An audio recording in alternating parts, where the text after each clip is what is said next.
Alright, so this is actually a schedule video, whatever. I'm going to do this one a little bit more casually than the other one, just because I felt that the other one was a little bit too automated, a little bit too boring, actually. Not that it matters, you guys aren't here to exactly watch something interesting, you're just here to get my schedule. Nonetheless, you can see it up there, so there's no point in me really saying it out loud. So just to explain it a bit, I guess school has started now. I've got school Monday through Thursday, roughly 3 hours a day, I think. It's 3 hours a day on Tuesday through Thursday, and I think it's a full day on Monday. There's kind of this weird break thing in the middle. I'm not too worried about that, though. So I'm going to mix it up a little bit with the games I play this week, and I'm sorry for last week. I really messed up on it. And, I can't even really apologize for it. I just kind of scrapped the schedule, and I mean, God, this is the first day I've actually haven't had either work or school in 9 days. So it was all of last week, last Sunday, last Saturday, last Friday, and everything in between. And it's been one fucking hell. I mean, my legs are sore. And I haven't even been doing much. I still don't know why. This week, though, I do hope to do 3 days. As you can see up above, I'm doing it a little bit later because the schooling's usually in the morning between, at least on Tuesday through Thursday, it's between, what is it here? Noon and 4. Around that time. It's actually 12:30 to 3:30 is usually what I have it at. 3 hours. As well as, math quiz on Thursday kind of thing, so I try to keep Monday open, as well as work on Monday, actually. I work on Monday and Friday, but that doesn't matter to you guys. Friday, I'm not streaming, and while I understand that's probably one of the best days to stream, is the kind of situation where I work in the evening, so it'd be one where I have to stream either at midnight, which would be a little bit unpleasant considering I want to get stuff done on Friday. No, on Saturday. Or I could stream it in the morning. And it never seems to work out quite the way I want it to when I stream in the morning. Not to say it's bad, it's just no one actually shows up. Don't blame them, it's the morning. So yeah, Sunday, Tuesday, and Thursday. Leaving Wednesday open for a math quiz on Thursday, and leaving Monday open for an assignment 1 and to kind of do a little bit of the design draft. Not to mention the fact that I'd be getting off school at 5:30, having to get home for 7:30 doesn't exactly give me much time in the end for friends. Not to mention the whole thing about me getting into Cardfight Vanguard with another friend. I mean, it only costs $15 to get into. And another friend got me into the show, so that's kind of a mess and everywhere. So it's... I know of a Magic the Gathering deck, a Cardfight Vanguard deck, a Pokemon deck, and I think I'm actually going to aim for... There's one more I was going to aim for. I can't remember what it was, though. It's kind of... I feel like as a software developer, I kind of have to build up the set of rules that I know, or these different games that I know how to play, just so that I kind of have reference to stuff in the future. I also want to get into one of the expansion-based trading card games, like the Lord of the Rings card game, or the Star Wars, or the... Well, it'd be pointless because I haven't actually watched this show. I guess there's also the Iron Throne. You probably know exactly what I'm talking about. I just feel like an idiot. Anyways, I still have never tried them. They seem interesting, though. I've been using my tip money for this kind of stuff just because it's extra cash that I don't know what to do with. Oh, I'll be wishing I didn't do that later. Probably need some food. And give it 3 months. Where fair into schooling, projects are going wild, and yeah, I'll be wishing I had more money. Finally got Skullgirls, but I think the release is finally done too. They've been doing a great sale over at the Humble Bundle right now. As for school, I am in a video games development course, and for that we'll actually be doing, at least this term, these 4 months, until December, we'll be doing 2 major projects. One for me and 3 other guys in my Intro to Games Development class, and we're going to see if we can do a platformer stealth game based off of, or influenced by MC Escher. Only issue is that we've only got about 6 weeks actually until the alpha is due. But we'll see what we can get done. We've got good plans for it, but it might not even be what we plan on going with. Another friend has an idea that I won't share just for security reasons. It is his idea, and I would hate to spoil it. I mean, a stealth platforming game based off of MC Escher isn't exactly the most stealable idea. I mean, go for it. I want to see it. If you can develop it, go for it. Try to beat us if you can. Nah, you're on. But we might not be going for it, and we may share like an alpha, beta, or something of it later on, but we'll see. Another one we'll be doing, though, is personal.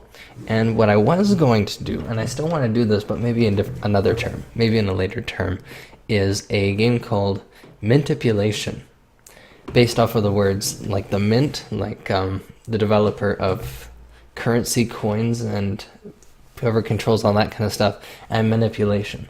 And so what I want to do is I kind of want to learn the medieval systems where they used to manipulate the mint coming in. They used to like test how much silver and how much gold are in the coins and try to make money off of melting them down and turning them back into coins. For example, if you know that the country's coinage is having a certain less amount of silver, you get as much as you can of their old coins melted down and then send it over to the government to turn it into the new coins, which you'd be able to get more since there's less silver. It's a weird kind of complicated.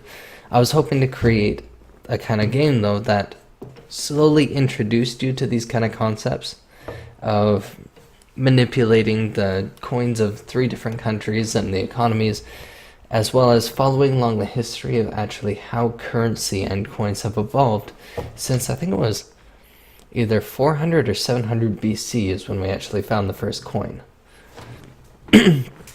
Unfortunately, I think I'm going to scrap that idea, at least for now. I do want to do that later as a single part of a large project that I think I want to do as my final project.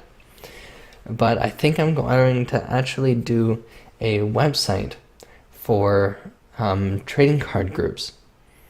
And I got off topic with this whole thing here. I'm just talking now. You can stop watching. If you want to know the schedule, it's right above you here. I'm planning on doing Amnesia on Thursday and Elder Scrolls Online on Sunday and sorry. Amnesia on Tuesday and Elder Scrolls Online on Sunday and Thursday. All at 7 p.m. just because that's the easiest. That works with my schedule. Back to the project, though.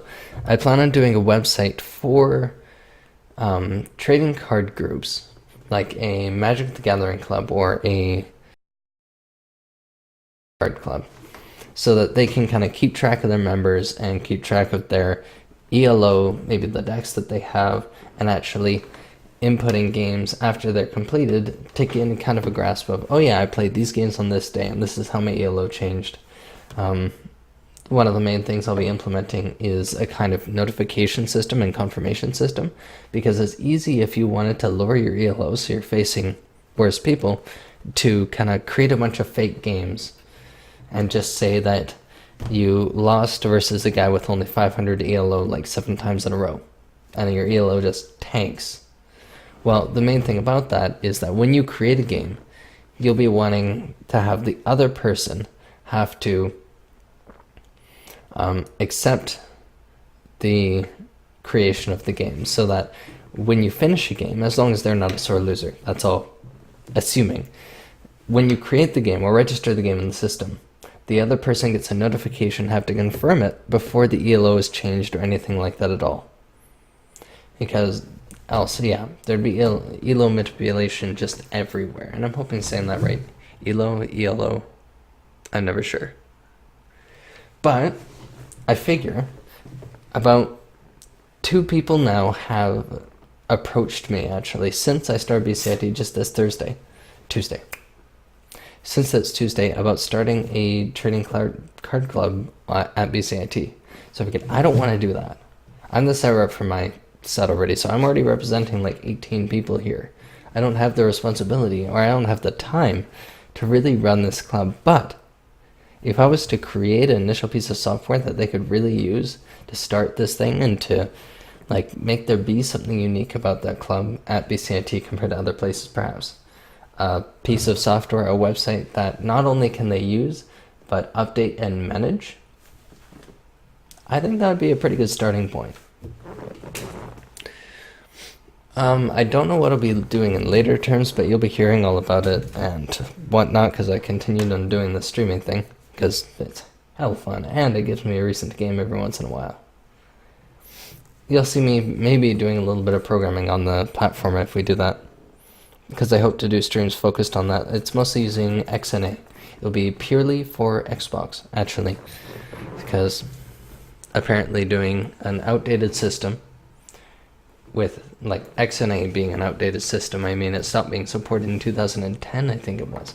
But an outdated system for the Xbox 360 is a perfect opportunity to teach people how to program games. I'm not going to question. I don't think there was actually anything really left to say. The only cool thing that I actually have that I got last week, hold on, is this. And I'm sorry for having a bright close-up of my crotch there. This is a book that I actually picked up from the bookstore. It was about $10. It's on the Norwegian, I forget how to say it, Fjords. Hoping I got that right. And the copyright date for this is actually 1907. And I have no idea how much this is worth or who this is, but I got confirmation of the fact that it's 1907 by the fact that in the first page, hello cat, there's actually a message dated in 1909. It's in incredible condition, actually. Like the cover, to be honest, when I first looked at this, I wasn't even thinking this was before 1950. I'm just gonna leave that there so I don't have to stand up again. But I'm planning on studying the hell out of that later on. As well as, it's not as interesting, but it's also pretty awesome. I had no idea this existed. But for those interested in the Star Wars world, I mean, this isn't like a book or anything. This is an actual manual on how to be a Jedi. I am definitely studying that. For later. I mean, there's just random stuff. I have time. I haven't videoed in a while. I am moving this down. It's blinding me. But yeah, 7. Today, technically, I think it's 2:15, but 7 on Sunday, Tuesday, and Thursday. Elder Scrolls Online and Amnesia: A Machine for Pigs. I've already played and beaten the first Amnesia, so I'm not probably going to be playing that. It's a little dated too, but I hope to give you guys a good show then. I think I was considered actually at one time the king of horror games in my group.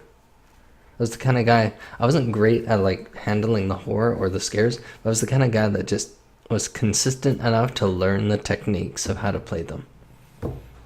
There'll also probably be a lot of cute kitten pictures being shown, because that's how I seem to cool off. Because you know in Steam you can do the tab shift to switch over to the Steam browser or the Steam overlay. Well, you just look up cute cat pictures on there, and then every time a scare happens or whatever, you just escape, control tab, and you've got cute cats everywhere. It's like the perfect way. It works. I love it. Anyways, I'm gonna go. I'm tired. It's 2:15 at night. Thanks for watching, and I hope to see you there.